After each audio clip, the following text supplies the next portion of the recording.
Bonsoir à tous et bienvenue sur Auteur en live. Donc ce soir nous avons Steffi Wolf qui répondra à nos questions. Donc Steffi Wolf, je te laisse te présenter.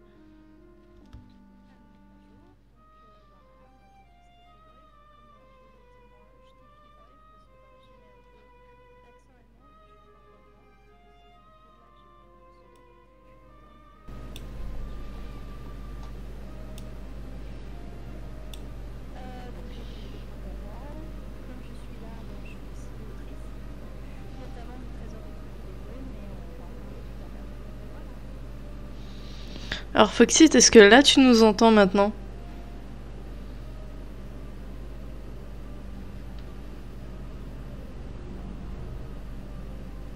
Le son est faible. J'ai mis au maximum, on verra. Alors du coup, quel âge as-tu? Si tu me permets de te poser cette question. Oui, je te permets, j'ai 34 ans. Voilà, depuis peu, hein, puisque c'est en janvier mon anniversaire, donc ça va. Félicitations, joyeux anniversaire en retard. Merci. Et du coup, depuis combien de temps tu écris? Alors, j'écris en fait, je crois, depuis très longtemps, je saurais pas dire, je pense depuis que je suis ado. Parce que j'aimais bien raconter des histoires, tout ça. Du coup, je me suis mise à les écrire. Alors, c'était des ébauches, hein, des trucs qui ressemblaient pas à grand chose. Mais voilà, j'aimais bien raconter tout ça, les vivre aussi d'un petit côté. Et puis j'ai commencé à faire des concours de nouvelles. Et le son de Steffi est très faible. Mince, attendez, je monte. Est-ce que ça va comme ça? Est-ce que j'ai monté un peu?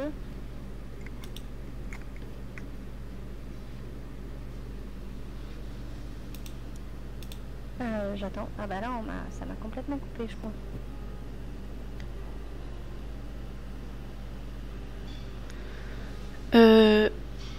Du coup, on verra si c'est mieux. Alors, Et... on m'entend super fort du coup, mais... Ah, on m'entend bien? Ouais. Je vais pouvoir baisser parce que je m'en prends plein les oreilles en fait. Ouais.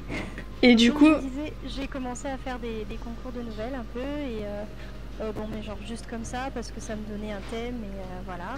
Et puis lors du premier réel concours, je me souviens que j'avais eu les encouragements, donc j'étais toute contente, même si ça valait pas grand chose, ça me confortait un peu dans ce que j'aimais faire. Et voilà, j'ai continué jusqu'à avoir fait un appel à texte pour une nouvelle qui, elle, avait été publiée.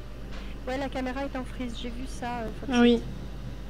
J'attendais que t'aies fini pour te dire que t'étais en frise, qu'on te voyait avec des gros yeux. Ouais, mais je comprends pas pourquoi en fait, parce que sur le Discord, je suis en normal, et sur non. Sur Twitch, non, je comprends pas. Alors, attends...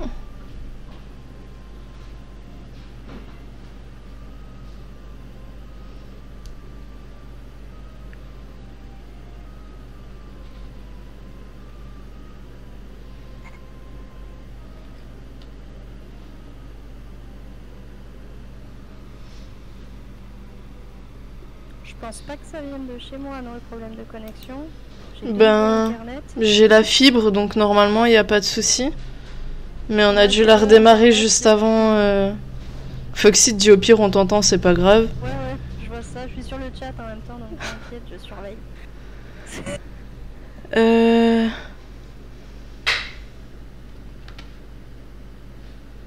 Au pire, attends, je me déconnecte et je me reconnecte.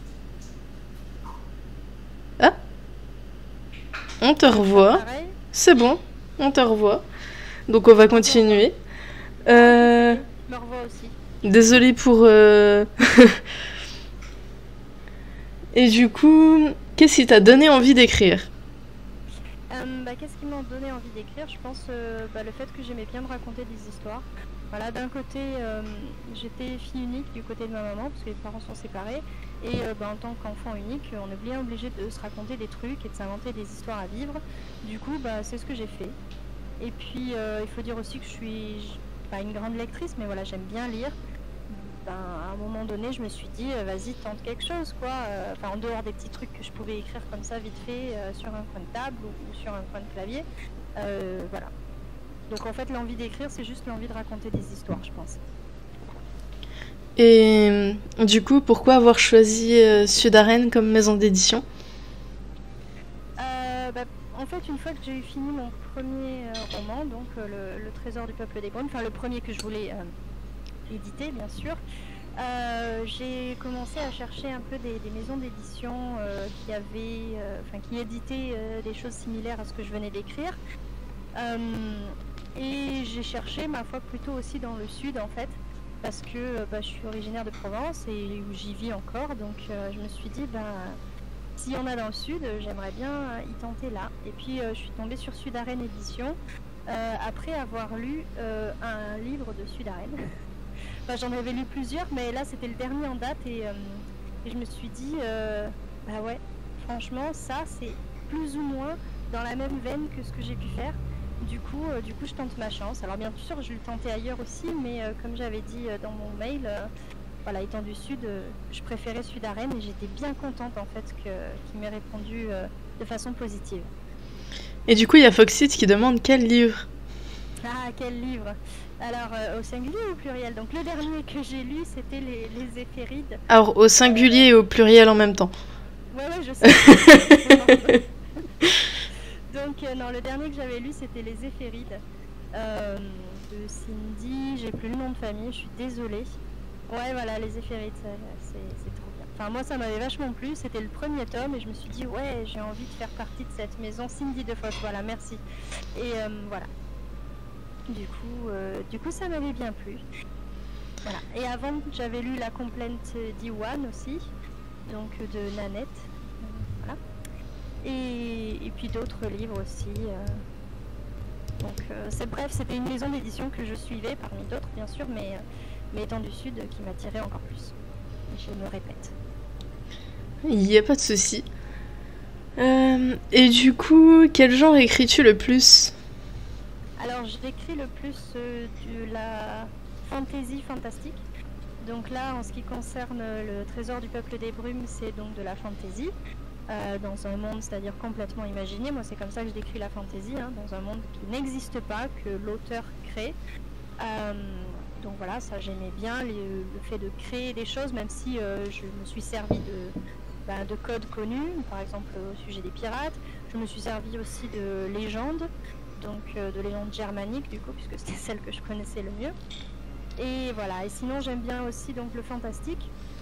Là normalement je devrais relire quelque chose qui est dans l'ordre de l'urban fantasy, mais que moi je raccroche au fantastique. Voilà, la nouvelle que j'avais fait publier au feu aux éditions Anyway, c'était aussi du fantastique, donc voilà. Voilà, c'est plutôt ce registre-là. D'accord, du coup je te laisse nous présenter ton roman. Oui, bien sûr. Donc je vous le montre, mais vous le voyez déjà. Hop, voilà, donc Le Trésor du peuple des brumes, édition Sud-Arène. Vous voyez rien? Si, on voit très bien. Enfin, personnellement, je le vois très bien. Retour avec un peu de retard, donc voilà. Donc Le Trésor du peuple des brumes, c'est l'histoire en fait de Annabelle, une jeune fille de 16 ans qui se retrouve un beau matin en plein milieu du désert avec un médaillon autour du cou et elle sait pas trop en fait qui elle est, ce qu'elle fait là, pourquoi elle est là, etc. En vrai, dès qu'elle ouvre les yeux, elle sait même pas qu'elle est une fille. Voilà. Amnésie pure et dure. Du coup, elle va d'abord ouvrir les yeux, bien sûr, regarder, trouver que c'est une fille, ouais, super, qu'elle a un médaillon autour du cou et qu'elle est en plein milieu du désert. Et là, lui reviennent quelques bribes de mémoire, à savoir qu'elle, normalement, elle vit sur l'eau, sur les bateaux. C'est un petit mousse qui se déguise en mec quand même pour être sur les bateaux, parce que sinon ça marche pas, c'est pas un monde de femme. Et donc elle se demande ce qu'elle fait là en plein milieu du désert. Et sur ce, elle voit un corbeau, donc très mauvais présage dans le désert. Corbeau qui en plus parle, donc je vous raconte pas l'histoire. Enfin si, je vais vous la raconter un peu. Et ce corbeau, tout comme le médaillon, en fait, lui indique une direction. C'est-à-dire, ils lui disent, il faut que tu ailles retrouver le trésor du peuple des brumes. Voilà. Et donc au début elle a pas envie parce que elle a peut-être 16 ans, mais c'est pas une ado rebelle, hein, on va dire, mais elle est plutôt libre dans sa tête et elle a pas envie de faire ce qu'on lui demande. Le problème en fait c'est que le médaillon qu'elle a, si elle suit pas la bonne direction, si elle fait pas ce qu'on lui demande, il va commencer à lui serrer le cou, vraiment à l'étrangler quoi. Du coup c'est pas vraiment comme si elle avait le choix en fait, hein. Donc elle va partir à la recherche du trésor. Et qui dit trésor des mers dit aussi piraterie, hein, parce que ce sont quand même les meilleurs chasseurs de trésors qui existent. Et donc elle va s'allier comme ça à un pirate qui dit être à la retraite, mais en fait c'est juste qu'il a perdu son bateau. Donc ensemble ils vont commencer par chercher le bateau et ensuite donc voguer sur l'eau, retrouver le bateau, je l'ai déjà dit. Oui. Et puis voilà, faire un ou deux abordages avant de se lancer dans la véritable quête qui est celle du trésor du peuple des brumes, qui est un trésor maudit. Voilà. Ça a l'air super intéressant. Ça me donne envie de le lire. Il est très bien, il est très bien.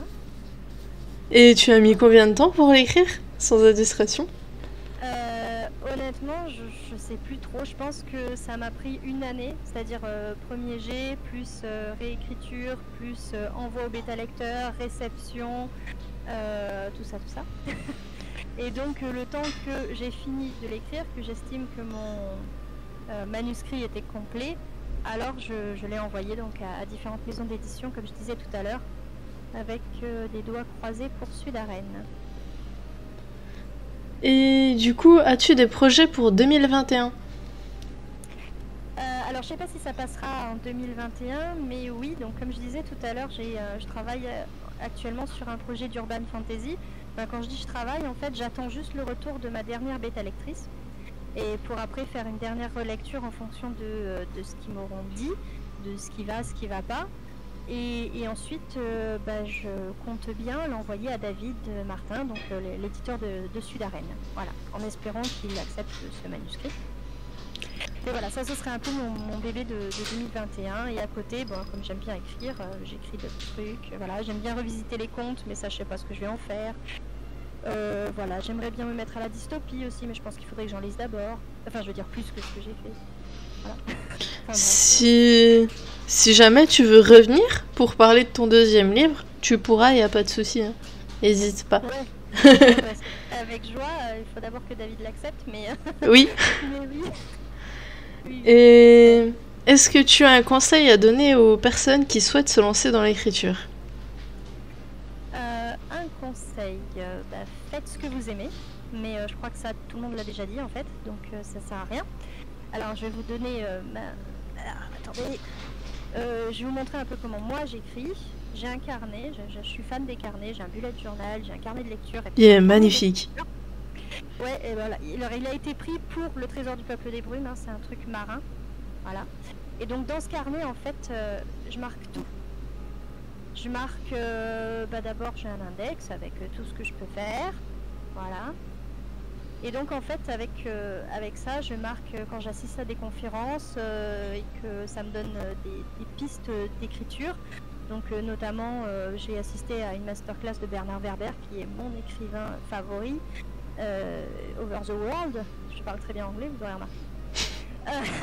J'y note en fait tout plein de trucs dans ce carnet et puis j'y note aussi mes plans, les plans que je peux faire à la vite fait. Des descriptions rapides de personnages, j'ai fait des recherches aussi pour la vie sur un bateau, donc voilà, je me sers en fait d'un carnet où je note tout ce dont j'ai besoin pour le ou les projets en cours. Voilà. C'est plutôt les projets parce que le carnet j'en suis à la moitié, même pas. D'accord. Voilà. J'en ai... Le goût, ouais, tout à fait. J'ai un carnet, mais en fait, je trouve ce genre de truc tellement beau que j'ose pas écrire dedans. Le truc, ça va faire 5 ans que je l'ai, il y a rien, il y a pas un trait au stylo dedans. Ouais, alors oui, j'en avais un comme ça aussi, c'était un super carnet Harry Potter. J'osais pas écrire dedans, et puis au bout d'un moment, je me suis dit, t'es un peu bête quand même, parce que tu l'as acheté, c'est pas pour qu'il fasse beau sur ton étagère Harry Potter, quoi. Donc en fait je l'ai pris et j'y note quand je vais faire des dédicaces, à qui je dédicace, etc. Pour quelle séance. Bon évidemment s'il sert plus beaucoup en ce moment.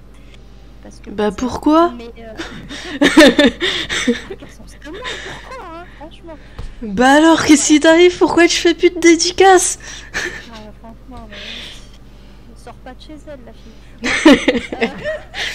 Du coup voilà. Mais ouais, si j'ai un conseil à donner concernant les carnets, du coup, c'est pas le mien, c'est celui de Cécile Duquesne, donc une autre autrice que j'aime beaucoup, qui fait entre autres du steampunk et qui a ouvert sa maison d'écriture, son école d'écriture, et qui disait en fait peu importe le carnet, écrivez dedans en fait. Si vous l'avez acheté pour ça, ben tant pis quoi. Si vous devez mettre une ligne, c'est pas grave. Au contraire, c'est fait pour ça. Vous l'avez acheté pour. Voilà, je sais, c'est facile à dire, mais et voilà, faut y aller, faut oser. Rip les dédicaces, ouais, ça me manque aussi. Désolée, Pas de souci. Du coup, on va passer aux questions surprises, questions drôles, l'un comme l'autre. Alors la première, quel était le premier concert où tu es allé? Premier concert où je suis allée? Ouais. Alors, c'était un concert de tribute à CDC, auquel m'avait traîné ma meilleure amie de l'époque, Kelly. et j'avais adoré, franchement, quand elle m'y a traîné, je connaissais très peu ACDC. Elle m'avait même offert un CD d'ACDC d'abord en me disant tiens, bosse un peu le truc, quoi. Et puis, Fais tes devoirs avant d'aller au concert. Donc j'ai bossé les chansons, enfin j'ai bossé les chansons, je les ai écoutées et je me suis rendu compte que ouais c'était génial, elle avait raison, bah, parce qu'on avait les mêmes goûts hein, forcément. Et du coup on est allé au concert et les types faisaient vachement bien le job, j'ai trouvé par rapport à ce que j'avais entendu du CD qu'elle m'avait offert. Et du coup on a continué à les suivre comme ça et c'était cool. Voilà. Quel est ton talent caché? Mon talent caché. Alors j'ai deux talents, mais des talents je sais pas. Je supporte bien les élèves, je crois. Ouais, ça doit être ça mon talent. Ouais, ça peut en être un, hein. Quand tu vois certains élèves... Ouais, ça va. Bon, après, moi, ça va. Enfin, ça va.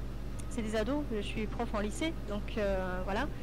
Ce que je pourrais pas, par exemple, c'est les gamins qui savent même pas s'asseoir, comment tu veux leur apprendre à lire et à écrire, quoi, voilà. Donc, mon talent, c'est peut-être ça, c'est peut-être autre chose, mais je sais pas. Une chose dont tu ne peux pas vivre sans.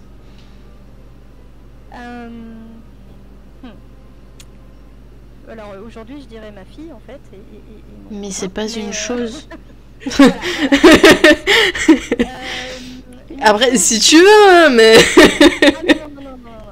non, si, à un moment donné je l'ai appelé truc machin, c'était pour rigoler hein.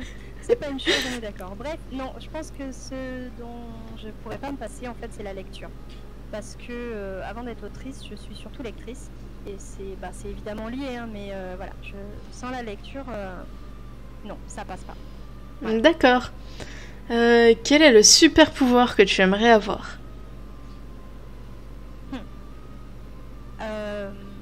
Une autorité sans faille? Non, je déconne. Voler. Non, je pense que c'est très basique et très complètement...